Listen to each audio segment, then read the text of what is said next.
that anymore. Let's not bother doing that anymore. The defensive mastermind that everybody keeps trying to tell me exists with Stephanie White, there was two, count them two, 1, 2, 9-0 runs in this game by the Valkyries, and a 12-1 run in this game by the Valkyries. Guys, they have now lost back-to-back. The Indiana Fever experienced a crushing 80-61 defeat to the Golden State Valkyries that highlighted serious structural problems within the franchise. This loss went beyond a simple game result, revealing critical weaknesses in tactical preparation and strategic execution that can no longer be overlooked. Questions surrounding Stephanie White's leadership approach have intensified following this performance. The team demonstrates a complete absence of organized offensive schemes. Earlier in the season, Indiana had discovered success utilizing pick-and-roll combinations featuring Caitlin Clark and Aaliyah Boston, creating early scoring opportunities in opening periods. Clark would accumulate numerous assists while Boston secured favorable positioning near the basket. This productive collaboration has inexplicably disappeared from their current game plan. Starting since DeWanna Bonner went down, Lexi Hall has been starting. Lexi Hall did not start today. Lexi Hall and Ari McDonald play two totally different styles of basketball, bro. Lexi Hall being removed ineffectively hurted the damn team. Lexi Hall was in the starting lineup. She took Lexi Hall out and put Ari McDonald. She put Ari McDonald in Lexi's place. She thought this was going to work, but Ari... White's reputation for defensive acumen proved to be unfounded during this matchup. The Valkyries executed punishing scoring sequences, including two distinct 9-0 runs and a devastating 12-1 stretch. Such defensive breakdowns are unacceptable for any professional basketball organization, especially when playing before home supporters. The pattern of consecutive home losses has reached alarming proportions, while the Valkyries merit acknowledgement as a capable organization, showcasing enthusiasm, collaboration, and sound coaching. Their control exposed significant deficiencies within Indiana's structure. The visiting team displayed superior preparation and performance throughout the contest. Home games. And you know what? The Valkyries are a legit team. They are. They hustle. They truly play as an actual team. I'm going to tell you, they're a well-coached team too, by the way. And, you know, we think this game was bad. And look, now you're seeing this. I know one coach who wouldn't let this happen. Look, at least Christy Sides would attempt to everything if she... This showing compares unfavorably to previous coaching methods. Former coach Christy Sides, despite her shortcomings, would have created maximum offensive chances for Clark through consistent ball distribution and shooting opportunities. The present system seems to limit the team's main offensive weapon. The closing minutes revealed a troubling scene. Both Clark and Lexi Hull looked completely defeated, their fighting spirit apparently broken by the substantial deficit. The 19-point final margin actually minimizes the real difference between these organizations. Ari is ball dominant as well. So Ari McDonald should have been still coming off the damn bench like she been doing. I like Ari McDonald, but she's not no damn starter. We didn't say she was good enough to be a starter. We love Ari, but she's not a damn starter. Ari McDonald should have been on the bench like she... Indiana's shooting difficulties reached disastrous proportions at 31% from the floor. Golden State's Kayla Thornton scored 18 points despite her own poor shooting display, 4 of 15. If she had found her shooting touch, the margin might have extended to 25 or 30 points, making this humiliation even more pronounced. Clark's statistical output of 6 assists and 5 rebounds occurred mainly during the first quarter. The coaching staff implemented puzzling lineups consistently, including placing Clark at small forward while Lexi McDonald ran point guard responsibilities. This choice appears questionable given Clark's recent injury situation and natural position needs. He would have lived and died through Caitlin Clark shooting the ball and distributing the ball. And I mean, this is wild, folks. This is wild, and it's not good. This was a scene with 2 minutes left. Look at that. It's like they have stepped in and they have snatched out Caitlin Clark, hell, and Lexi Hall's soul. They took The limited positive elements included Clark's three-point accuracy, which demonstrated progress compared to recent games. She made several long-distance shots, including one that briefly reduced the deficit to 52-40. Her characteristic floater also looked effective when given chances. A steal by Boston created one of Clark's better plays, but such instances remained rare occurrences. No player delivered acceptable production during this game. Even bench contributors like Michaela Timpson managed just 10 points and 6 rebounds despite reasonable shooting numbers. The team's overall field goal percentages were terrible throughout: 31%, 23%, 33%, and 25% from different players. Natasha Howard's minutes allocation creates further concerns. Her 16 minutes appear inadequate for a player of her ability level. Unusual rotation choices impacted several important players, with Clark, Boston, and Howard all sitting on the bench together for extended stretches. Donald should have been on the bench like she been had. You should have had Lexi Hall in the starting lineup like she been had. Because as of right now, they was running around like chickens with their damn heads cut off today. I mean, they looked so bad today. I don't even know if they practiced this damn starting lineup. It looked like they didn't even practice this shit. I ain't gonna lie. Ari's a better point. The coaching staff's choice to start Clark at their soul. I mean, seriously. 80-61, a 19-point defeat. This team was terrible shooting the ball. 31%. And understand something.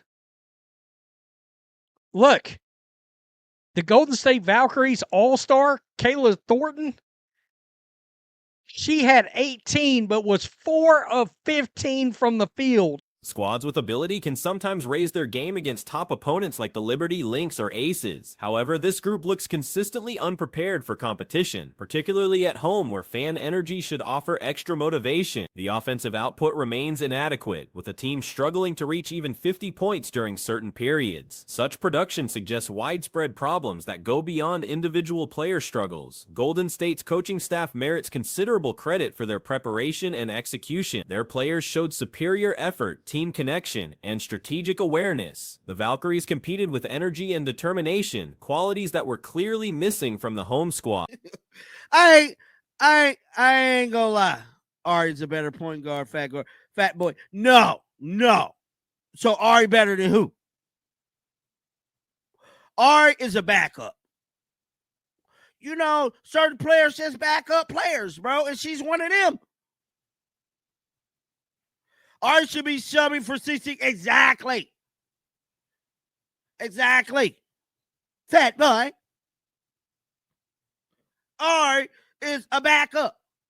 Let her back up like what she... This defeat marks a crucial moment that requires immediate organizational response. The period for making excuses has ended, and substantial changes must happen if this franchise wants to compete at a professional standard. The supporters deserve better than this ongoing disappointment. Indiana Fever's current performance problems stem directly from questionable roster choices that have disrupted team balance and player productivity. The organization's method of handling lineup decisions has generated unnecessary complications that are weakening their competitive ability.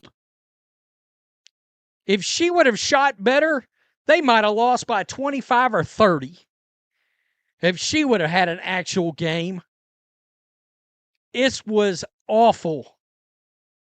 These 6 assists and these 5 rebounds, a lot of that work from Caitlin was in the first quarter.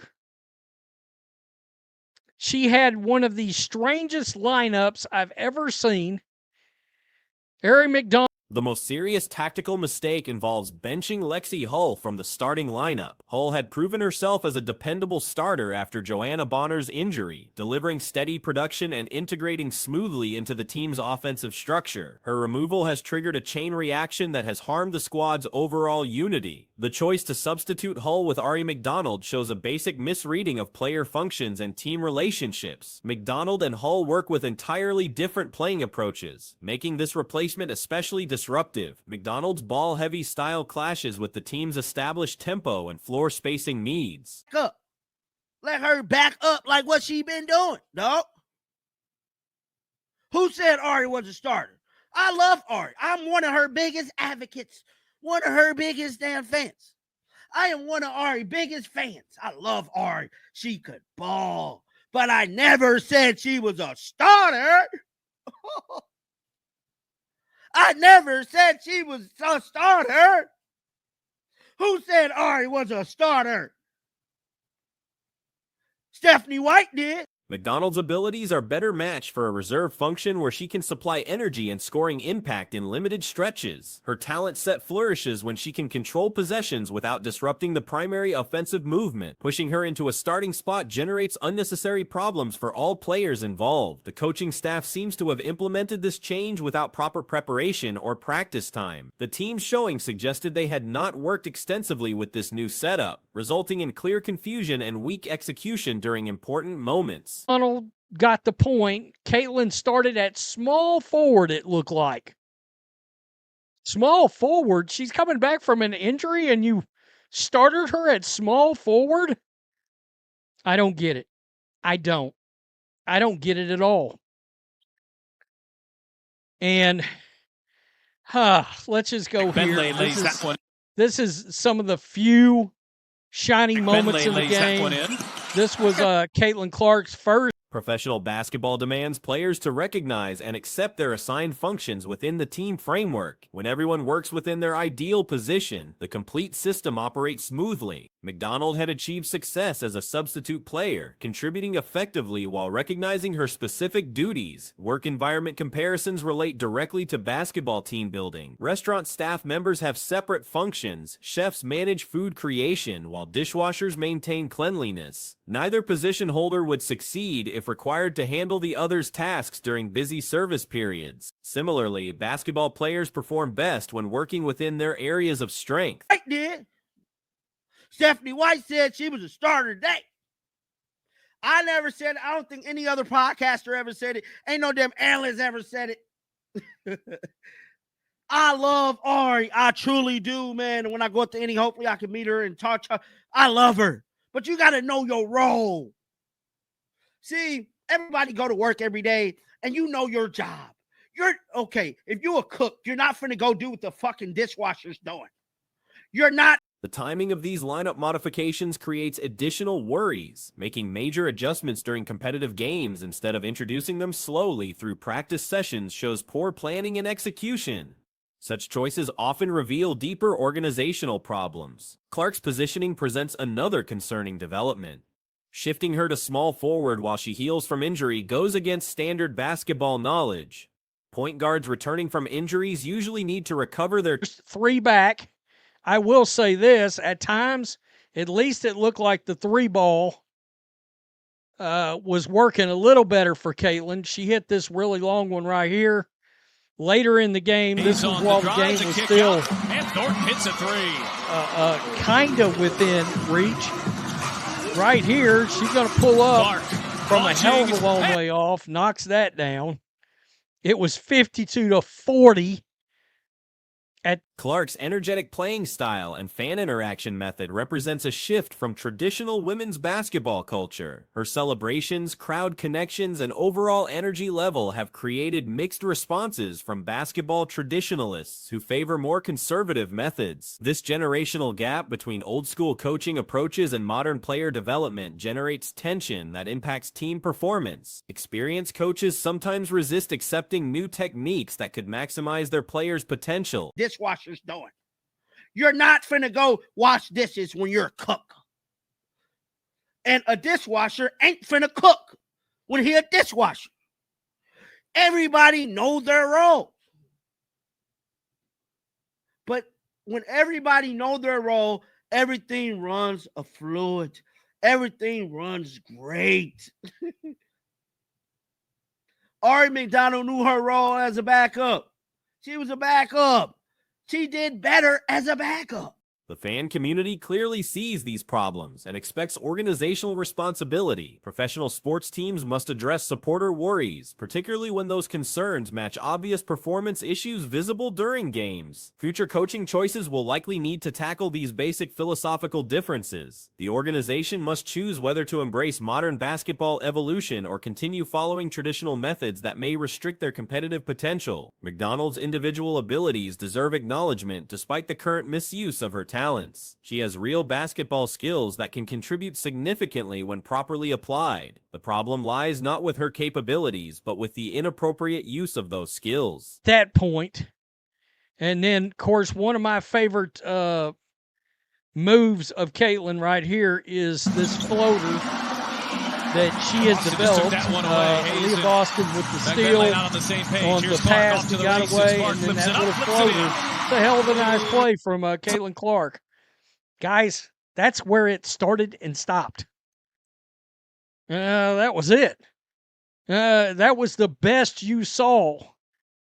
Team chemistry needs months or even years to develop correctly. Disrupting established connections and playing patterns without strong reasons damages the trust and communication required for championship-level performance. The organization confronts a critical choice regarding their future path. They can either commit to maximizing their current roster's potential through appropriate role assignments or continue making changes that prioritize other considerations over winning basketball games. Player development struggles when individuals are positioned in spots that don't match their natural talents. McDonald's growth as a professional could be limited if she continues being asked to perform tasks outside her optimal ability range. She did better as a backup because she is a backup. It's like everybody know they role. And it's like you don't go changing roles in the middle of a shift. You don't put the dishwasher on the grill in the middle of the shift. Because who gonna do the damn dishes? Like, come on, man. Don't know what is going on with the fever. I'm explaining to The coaching staff must understand that effective leadership sometimes requires tough choices about player usage. Acknowledging that certain experimental methods have failed takes bravery, but ultimately serves the team's long-term interests better than stubborn commitment to unsuccessful strategies. Professional basketball success relies on maximizing every player's contributions within a unified system. The current method appears to be restricting multiple players' effectiveness while creating unnecessary complications that impact overall team performance.